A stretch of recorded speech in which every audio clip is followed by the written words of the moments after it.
Hey guys, it's Faye from Solar Flow and I am back with another video. Today's topic is a deep dive behind the veil energy read on the couple that was coined the Ken and Barbie Killers of Canada.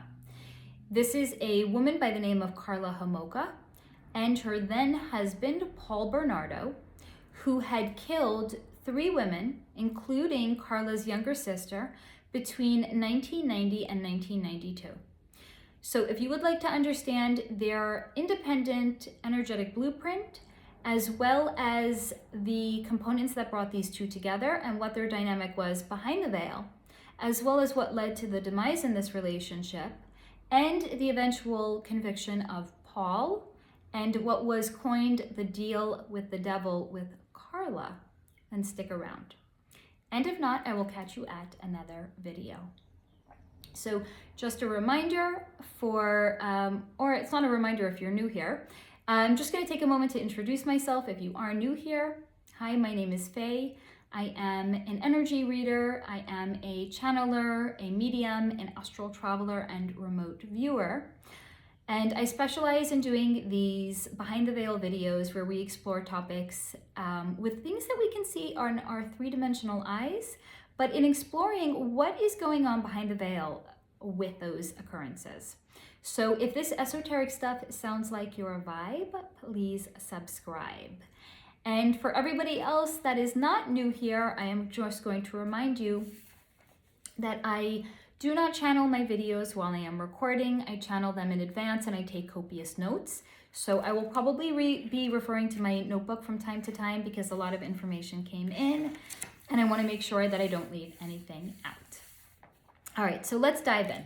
So as you can perhaps imagine, based on what the Canadian media coined them, the Ken and Barbie Killer, they were, at the time that they were committing the crimes, they were young and they were attractive. And one could say this is not the kind of thing that you would expect this young couple to actually engage in. So let's explore what was going on with these two. And what was shown to me was the dynamic and the energy between these two is that they were 2 peas in a pod. And here's why. They both lacked remorse, they both lacked empathy, and they were both completely cold inside. But they were also the yin to one another's yang. And here's why. Paul was, at this time, impulsive. He was brash, he could be a brute, he was dark, he was a peeping Tom. He had a lot of deviant sexual fantasies. And I'm not sure if I can say the word, so I'm going to say these fantasies include non-consensual sex, sodomy, and torture. So I believe, even without the influence of Karla, I do believe that at some point he was going to graduate from being a peeping Tom, and he was going to actually begin to engage in darker, more deviant behavior. Because with anybody that is a peeping Tom, the thrill is there initially, but as time goes on, the thrill starts to wear off. So they will need to engage in more and more deviant behavior to get the same level of a thrill. And because he was already somebody that had a lot of these kind of sadistic and deviant sexual fantasies, thinking about it wasn't enough anymore. He was somebody that was going to at some point start to actually act on them. Now, Karla was the yin to his yang. Because whereas Paul was somebody that was more impulsive, Karla was methodical. Paul was the sexual deviant, but Karla was much more cunning. She is highly intelligent and incredibly diabolical with her thinking. She is somebody that actually on an interpersonal level could see behind the veil with the people that she was interacting with. She didn't know that that's what she was actually doing at the time, but people were not complex to her. People were not a mystery to her, and she was actually prone to a lot of boredom because of this. Because she was always the smartest person, not maybe intellectually, right? Not like book smart, but she was always the smartest person when she was interacting with somebody because of her diabolical intelligence and her ability to see beyond the veil. Interpersonal relationships were actually a big bore to her. And she was actually somebody that was prone to boredom, but she was not necessarily going to act on the thoughts and impulses that she had because she was too methodical about it. So this is why these two coming together they were the yin to one another's yang. There was an impulsive Paul and a methodical Karla. She actually needed somebody that was going to be very, very strong. Somebody that had an edge, somebody that was dark. Because, again, she was prone to boredom. So she wanted to be with somebody that was on the dark side because she had interest in the dark side, but it wasn't necessarily something that she was going to engage with and engage in. So when these two came together, it was a sexual, they were very, very sexually, like, just think about fire. Like, look at it this way. If he was the match, she was the accelerant. Now, here's another example that I've given in some of my other videos, which is, it's kind of a funny one, but look at it this way. Let's say somebody is meeting a vampire, but they don't know that they're meeting a vampire. One of three things is going to happen. They're either going to be completely taken in and charmed by the vampire, or the hair on their neck is going to stand up on end and they're not going to understand why this person is making them feel uncomfortable. Or in the case of, let's say, a Bella and an Edward from Twilight, she's not going to be afraid of him. And that is very much the case of what happened here. Because again, Karla could see beyond the veil. So as soon as she met Paul, she instinctually is a better word, she instinctually understood who he was without it being like a conscious thought. It's not like consciously it registered who he was. But on a subconscious level, she got it. And to him, she felt familiar and comfortable and safe without him understanding why. So as soon as these two got together, here he had met a woman that was not going to judge him for the proclivities that he would want to engage in sexually. And in fact, not only was she not going to judge him, she was turned on by them. So that was a win for him. Now for her, meeting somebody that had a darkness and an edge and was willing to take her hand and show her the way, this was a win for her as well. So they were very much the yin to one another's yang. And it was very, very sexually dynamic, very, very early on. Now she was thrilled because meeting him and understanding who he was held the potential to explore and to play, because she wanted to explore and play with the dark side of life.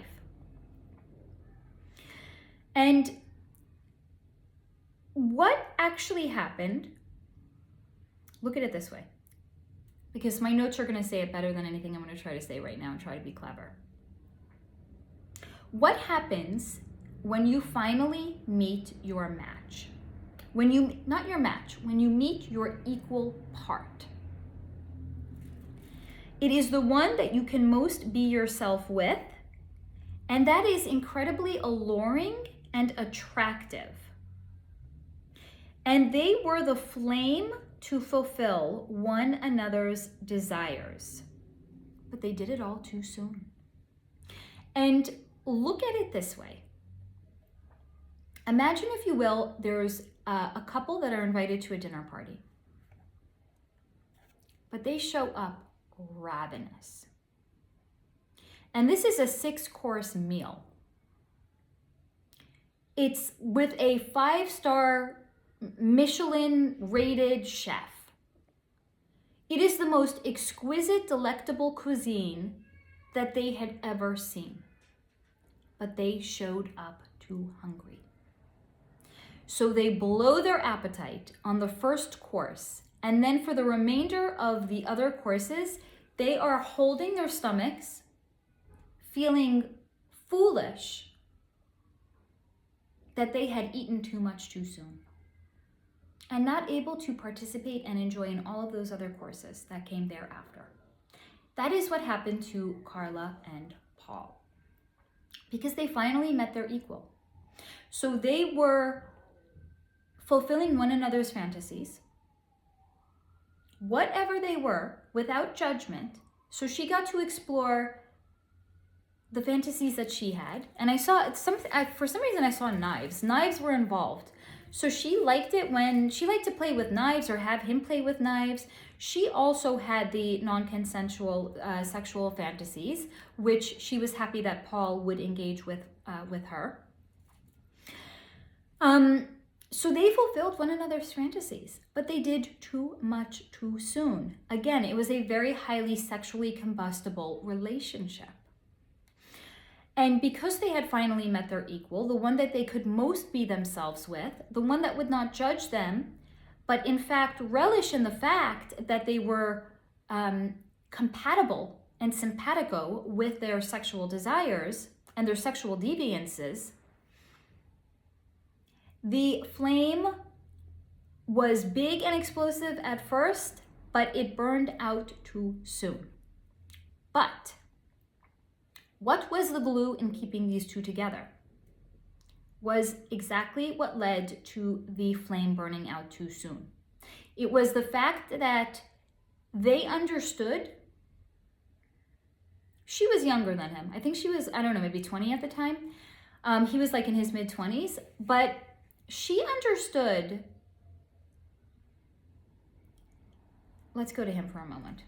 He understood that it was going to be incredibly rare for him to find a woman that was not repulsed by the things that he wanted to do, that was excited and turned on by it, and that was cunning, highly, highly intelligent, and could taper him out. So he recognized who she was and knew he was accepted by her, and therefore didn't want to let her go. So on his own, he was a sexual deviant, but together with her and her cunning and diabolical thinking, they were like, not obviously a dream team, they were like a fucking nightmare together, but they were like a functioning nightmare. Now she also, Paul was like her first love. And you know what your first love is like. So it was hard for her to think about not being with him, because she had always had these thoughts in her mind of things that she wanted to do, but was not going to do them on her own. And this was somebody that took her hand and took her and showed her the way. And she got to explore the dark sides of her nature, the dark sides of herself. She got to explore them with him. So she wasn't willing to let him go either. And thus was the beginning of the crimes that they committed. It was the realization that they had met their equal, but they had already fulfilled all the sexual desires that they wanted to. The flame had burned too soon, too fast, and now they wanted to bring other people in. Now, what was shown to me was that they wanted to bring a third person in, but whenever they were talking about it, like who they knew that they thought they could bring in, the people were a little bit skeevy. Because here's the thing, they wanted to, let's say, bring in a willing participant. They were a little bit skeevy. So yeah, sure, maybe they would be down for it, but did they really want to invite this person in? Not really. Now, the 3 victims that they actually did kill, and I'm probably not going to go into too much detail here, but the 3 victims that they actually did kill were young girls that were teenagers. Now, I'm also going to say that Paul was not a pedophile, is not a pedophile, But he wanted a few things. So first and foremost, he wanted, for lack of a better way of putting this, he didn't want a skeevy woman. He wanted a clean, young, fresh, virginal girl. And he also wanted a girl because they were more easy to control and more pliable, and definitely more a higher likelihood that the girl would be a virgin. Because again, he had sadistic fantasies, okay? Now, Karla, in case you're wondering, like, because what she actually claimed when the shit hit the fan was she claimed that she was a, what was the exact terminology? Because I wrote this down. She claimed that she was an unwilling accomplice, and that their relationship had been one in which there was domestic abuse, and therefore, due to her being afraid of Paul and that he was going to beat her, she went along with everything that he wanted to do. Now, I'm going to tell you that what was shown to me was that, first of all, she got off, she enjoyed watching Paul act out his fantasies on other women, okay? So what were those fantasies? Just to cover it again, he enjoyed non-consensual sex with a young woman because that would cause her the most discomfort and pain. He also enjoyed sodomizing and torturing women. And she enjoyed watching him do these things, okay? So these two were really very, very flammable together. Now, again, I'm just gonna cover what I have here. If Paul was the fire or the match, then she was the accelerant. Now, was there did he slap her around when they were actually together? Yes, I did see that. That actually did happen. But again, that was part of the fantasies. She very much knew who she was and what she was signing up for by being with him. But as long as this was contained to the bedroom, she was okay with it. Okay? Now, she enjoyed the sexual dark fantasies that she could play out with him. And she enjoyed it when he was rough with her as well. But again, only if it was contained to the bedroom. I know I'm repeating myself. I'm just trying to cover my notes here. Now, he also was somebody that could be brash and he could be obnoxious. He could be a bit of a brute. And he definitely felt that his way should override Karla. And in the event that it didn't, she would potentially get like smacked around a little bit here and there. Okay? So we're just gonna get that out of the way. Yes, these things did happen. But did it happen to the extent where it was like she was fearful for her life if she didn't go along with him? No. Again, when she saw him, when she met him, being somebody that could see beyond the veil, she understood who he was. This is not a stupid woman, okay? She was young when they met, but she was far from like a young, naive woman. She was a young, cunning, diabolical woman, okay? Now, what I was actually shown was, again, they were at a point in their relationship where it was played out, and that they really actually should not have gotten married, because what was shown was that because they were so highly flammable, this was a relationship that would have fizzled out, and at some point, the fizzle would have overrode the ties that actually bound them. So he would have eventually really gotten tired of her, even though she was so accepting of him. And his need to do more and more deviant things was going to start to really kick in. So he would have tired of Karla eventually anyway. And at some point she would have gotten over this puppy love feeling that she had for him because he was her first love. So these two had some sort of a expiration date on their relationship nonetheless, whether or not that they were actually married. Now, she also was the impetus in him taking his sexual proclivities to the next level. So she recognized it in him. She got off on it, and that's why she wanted him to do it. So she was really the impetus. She was the impetus. He might have had the fantasies and wanted to bring somebody else in, but it was not shown to me that he was necessarily going to be somebody that was just going to like pick somebody up off the street and take them home, even though he did. But I'm going to get to that. But it was more because she understood how to rile him up and that these were her fantasies too. So she knew what buttons to push in him to get him to be the way that he was. I'm not giving him a pass. These two together, again, highly, highly volatile. He was the match, she was the accelerant. Whether or not that match has the accelerant, it's still going to burn. So he is very, very culpable, obviously. It's just to say that she knew how to rile him up and how to get him to do things that maybe he would have done eventually at some point, but it wasn't going to be so accelerated this early on. Okay, now what actually did happen? So even prior to them getting married, their first victim was Karla's little sister. So again, now we're going to go back and we're going to revisit the fact that she got off on all of these things and she wanted to watch him doing these things to somebody else. And he liked younger virginal girls that were easier to control and more pliable. And again, he wanted to take their virginity. Now, at the time, Karla worked in a veterinarian's office, and I don't know what she got. She got her hands on something, she brought it home, they drugged her little sister, and she had passed out.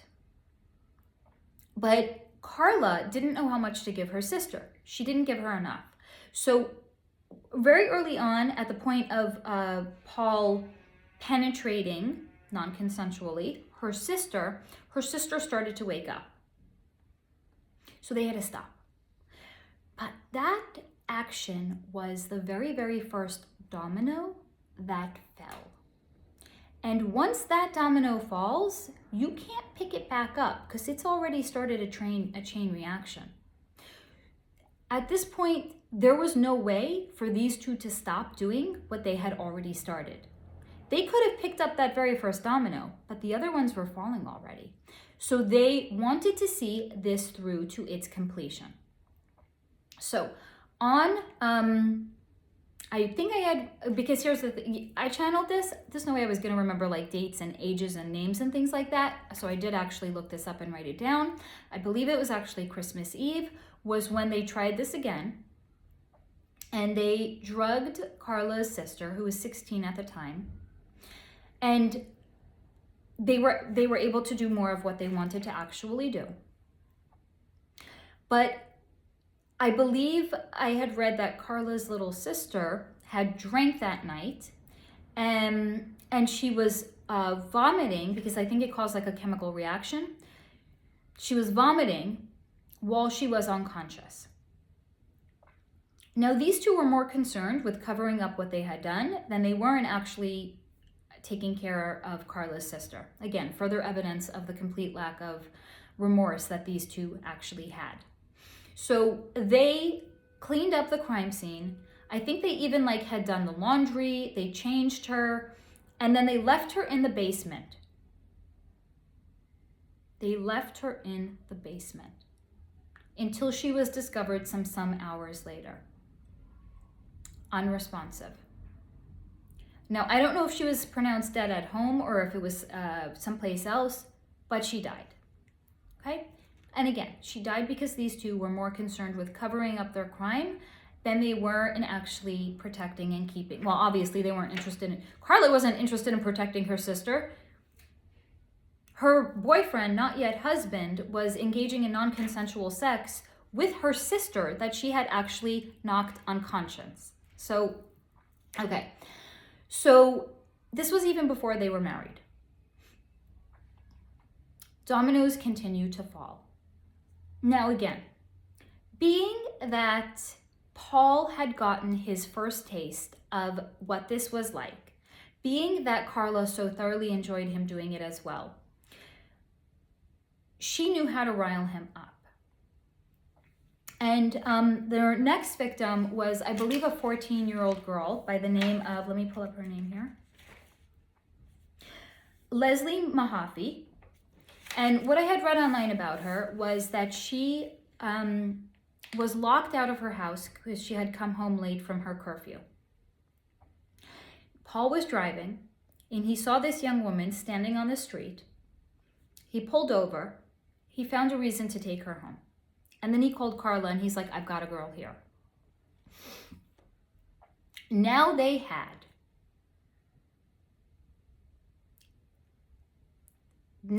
somebody. Because it wasn't Karla's parents that were upstairs sleeping and they were doing this in the basement of Karla's parents' house. This was after they were married. This was after they were living together. This was in their house. Now they had somebody in their own domain, their own comfort level. And this was when the fullness of who they were could actually come out. So they first of all recorded this. They recorded everything that they did to that little girl. And I'm not going to go over what that was. See parts passing to understand what was Paul's jam. So they had her and they were comfortable. It was in their own home. There was not sleeping parents upstairs. The fullness of who they were could be exercised in this time and in this place. Now, I did read that at one point she actually was blindfolded, and at one point she actually had said her blindfold was slipping. And at this point, Karla had apparently expressed concern that she was seen, and now they had to kill her. So I'm just going to first of all break this down, and I'm going to say that Paul was seen. Paul was in the car. Paul got this girl into the car and took her home. So if one was already seen, then if she was able to identify him, if she was released and she was able to identify him, obviously if he went down, he was taking Karla with him. So this notion that in some way it was the blindfold slipping was the impetus in the killing, I find to be frankly laughable. I think it was always the intention, whether or not it was something that they had discussed prior or something that they would have admitted to one another, the intention was always that they were going to have to kill her. Now, what was shown to me was, first of all, that Paul took no pleasure in doing the killing. The killing was not part of the fantasy. The acting out of the fantasy was the fantasy. The killing was not the fantasy. The killing was the side effect of playing out the fantasy. Now, what was actually done, I will go into it. I'll try not to be too graphic. Basically, they knew they had to get rid of her. They wanted to conceal the crime. So what they actually did was they dismembered her body. Paul had gone and had gotten like concrete mix, and not being the intelligent brute that he could be prone to be, he actually kept the receipt. So they dismembered her body and they stored them in concrete blocks and they dumped it in the water. Now, one of those concrete blocks was in excess of 200 pounds, so they could not sink it. So they just dropped it at the shore or at the waterfront. And that was later actually discovered. And because of the elements, the concrete had started to, wear down, and that it was seen that there was remains inside, and her dental records actually identified her body. Okay, so that was their first victim, 14-year-old Leslie Mahaffey. Their next victim was a 16-year-old girl named Kristen French, who they actually abducted when she was walking home from school. So they were driving together in their car. They passed Kristen French. They pulled over, and Karla had gotten out of the car and had, with a map, and was pretending to be lost. And then Paul got out of the car and had a knife, and he forced Kirsten into the car. Dominoes have continued to fall all of this while. Paul is very, very comfortable with his sexual deviance at this point. Again, he's married, he's with his woman, he's in his house, it's his comfort level. So the fullness, again, of everything he wanted to do was done. Karla very much enjoyed it as well. They recorded this as well. Now, again, I'm going to just reiterate what I had said earlier, which was that they took no delight in the killing, because again, the killing was not part of the fantasy. The killing was how they were going to conceal their fantasy and how they were going to conceal their crime. It was never part of it. But something interesting happened at this time, after the killing of Kristen French. She was, by the way, I believe, strangled. And she was not dismembered. They dumped her body somewhere. Now, what happened at this point was that something changed in Karla. But what changed in her was not remorse. She didn't suddenly have a conscience, whereas before she didn't. She didn't suddenly have remorse and feel bad for what was going on. No. The killings had illuminated something inside of herself that made her feel uncomfortable, which was a vulnerability, which was her recognition and her realization of the fact that she was not able to kill the girls, that Paul had to be the one to kill them. And that made her feel uncomfortable. That made her feel vulnerable.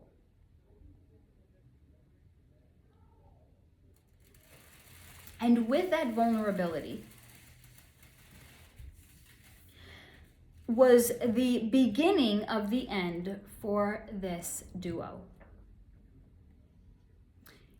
So you have a sexual deviant that Karla enjoyed watching him do these things to other people. So she very much knows what he's capable of. But now on top of it, he's capable of doing something that she's not capable of doing. He was capable of killing them. And she had actually, I believe, even testified that she observed him strangling Kristen French. So she was very much in the room watching this. It's not like, oh, I was in the bathroom, I didn't know, I came back and suddenly she was dead, I didn't know. She was right there with him. So she is now becoming aware of what he is capable of on a different level. And again, this made her feel vulnerable. She didn't like feeling vulnerable. So what did she do? Kind of like what you are told to do if you're camping and a bear happens to wander into your camp. What do they say? Put up your hands, scream loudly, wave your hands around, be really loud and aggressive and try to make yourself appear to be bigger and scarier than you actually are. That's what she did because she was feeling vulnerable. She was feeling uncomfortable, not again by the murders. She was feeling uncomfortable by the fact that, hey, he could do something I can't do. And that made her feel uncomfortable in her own skin. She was used to being the deviant mastermind. Okay, so she was feeling vulnerable. She was feeling uncomfortable in herself. So she pumped herself up energetically to make herself appear to be bigger and scarier than she was. She would give him lip. He would sometimes smack her around because of it. But now, because of her vulnerability, she was giving him way more lip than before. And what happened? He beat her ass. Not like it had been before. Not like a smack here and there. He actually really fucking beat her. Okay?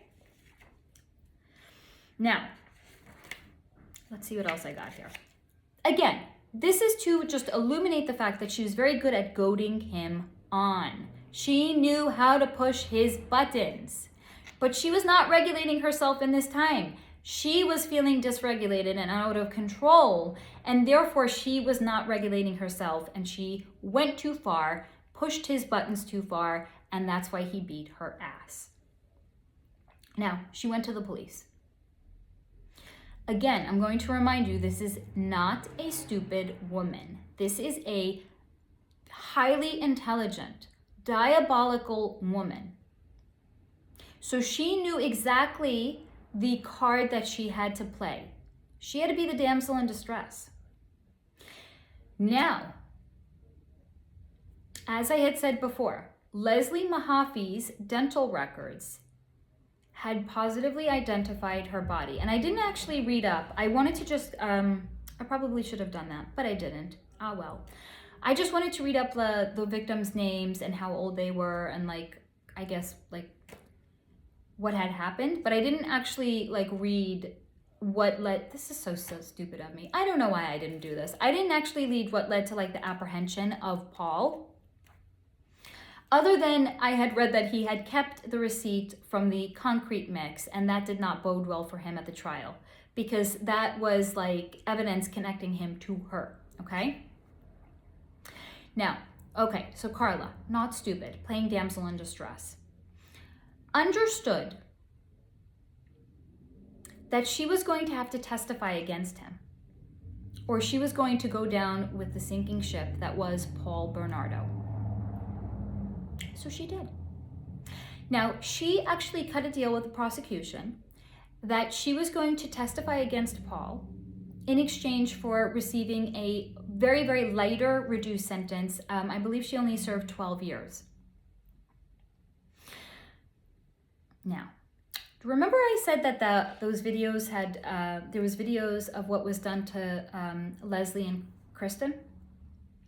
Somehow that came to be in the prosecutor's hands. That, I believe, was actually, the video was not played, but the audio, I believe, was played in court. But at the very least, the prosecution had seen and had listened to the tapes. So they knew how, again, what was the word she used? They knew that she was not the unwilling accomplice that she had made herself out to be. That she was very much a willing participant and very much somebody that was enjoying what was going on. Because not only was Paul doing all of these things and she was observing it, I believe she was getting in on it as well. And it wasn't like he was directing her, do this, do that. And she was like, I don't want to, Paul. And he was like, bitch, I'm gonna beat your ass if you don't do it. It wasn't like that. It was like she was getting in on it. She was into it as well. So the prosecution actually did see that she was not the unwilling accomplice that she had made herself out to be. But they kept to their deal. No. At this point, this was called the deal with the devil because she was now perceived to be way more diabolical than people had originally thought her to be. Now, I believe what was probably going on and why they decided to actually uphold their end of the deal was a few things. First of all, I think they were much more keen on securing a prosecution of Paul than they were with Karla. Part of that may have to do with the maybe bias that we have in which we culturally don't believe that women can be as diabolical as men can be. So maybe it was kind of like this unwillingness to see her clearly for who she actually was. And it could also just be that I think they were way more keen on securing the prosecution of Paul than Karla. And that if they were going to charge them both equally, then they knew that she was not going to testify against him. And I think they were probably weighing their odds and they were like, if they wanted to get the prosecution, they knew that they were going to need her testimony against him. And I think that's probably what led to them upholding the bargain, even though she was definitely not this unwilling accomplice. but very much a willing participant. So what happened thereafter was exactly that. She served a 12-year sentence, and I think he has, he's eligible for parole. As of, I think, 2020 or 2022, he has been eligible for parole. He has not been granted parole. He did not get life imprisonment without the possibility of parole. Now, I'm also going to share, as I start to wrap this up, what actually happened to her in prison, because she did serve 12 years. So it was shown to me that prison did in fact scare her. And it humbled her, because she was basically encountering variations of Paul in a woman's versions. So it was hostile, domineering criminals. And it very much scared her. And she very much just wanted to do her time, be a model prisoner, be freed, and just go on about her life. She didn't want to stay there a minute longer than she had to. So she very much became like a model prisoner due to the fact that she genuinely was scared and she genuinely was humbled by the experience of being in prison. It didn't reform her though. Now what was shown to me was she actually married her attorney's brother. And even though this video is not about them, I'm just going to say one thing that came through. They have a very weird dynamic. Now, she, of course, played all innocent and wanted to more come out and appear to be like a survivor of this harrowing tale of what was done to her. And that, like, strength of her coming through the other side was definitely attractive to the attorney's brother. But he also knew, again, because they have a weird dynamic, he also knew that she would have to be on her best behavior to be with him, and that she was going to be more pliable and moldable to him, because she was like persona non grata, right? Like the cat was out of the bag. It was known how complicit she was and that she was not like this, again, her words, unwilling accomplice. So the fact that anyone was like willing to marry her and was willing to like take that on was like, he knew that was like his insurance policy against her acting out against him. Just to give you a little insight into their dynamic. Now, they do have 3 kids, and they did move out of Canada for a period, but then they moved back to Canada. They are still there. And just a couple of months ago, there was a bit of a brouhaha where she was actually like volunteering in her kids' school. She had changed her name, but the truth of who she was actually got out, and then people were like not having it. They were like, no, they don't want her in the kids' school. Now, just to give you a little insight into I'm going to share with you something that I had read her actual husband had said, which gives you insight into who he is. Which is, when this whole brouhaha had happened, he had actually mentioned to the press, if people are uncomfortable, they can move. Okay, I'm just going to leave that there. Now, Paul, on the other hand, seethes. There is absolutely no love left between the two of them. All of that love that she had for him happened with the murders of Leslie and Kristen, I think. And again, that was because it revealed a vulnerability in her. Now, he resents that she only did 12 years while he is still in prison. He resents that she gets to get out and have a life while he doesn't. And he's very realistic in understanding that he probably won't. Now, even the memory of what he had done has faded in his mind. So there is no thrill left in him anymore. So I'm just going to compare and contrast for a minute the different natures of these different men that actually do kill. So the thrill and the memory of what Paul had done has faded in his mind.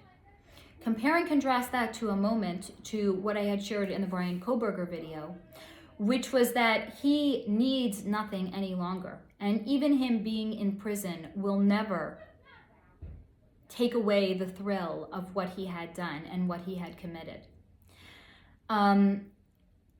It will never fade for someone like Brian Koberger.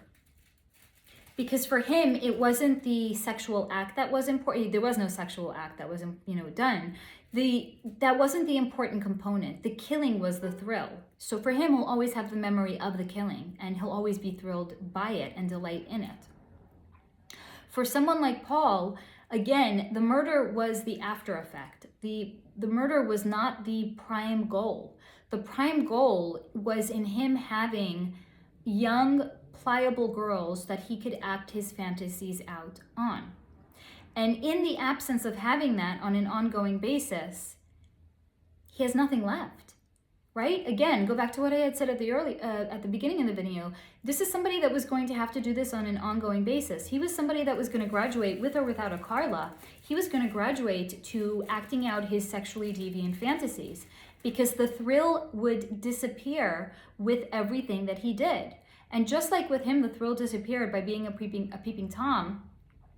The thrill was only first, the fan of it was only first flamed with Karla's sister. The fullness of what he wanted to do was only starting to be realized with the two victims that he had once they were married and when they were in his own home.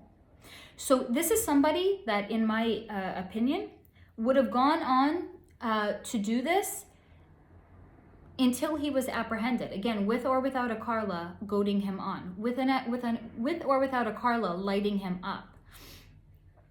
Because the thrill was the activity itself. And every time he would fulfill it, the thrill was extinguished. So he would have to do it again. So the memory for him isn't even doing it anymore. So he's bitter, he's resentful, he's locked up. That fucking bitch got to go out and have a life. She did 12 years when she was just into it as I was. So he is very much resentful of Karla. Now for Karla, interesting. She knows full well that she makes people uncomfortable. Again, this is not a stupid woman. She volunteered in the school because she knew it would make people uncomfortable. This was intentional on her part. But it's the only thrill she has left. So, I think I'm gonna end the video there. As always, guys, I hope that you have found this video to be interesting, thought-provoking. Please take what resonates and leave the rest behind. And as always, until next time, stay in the high vibration.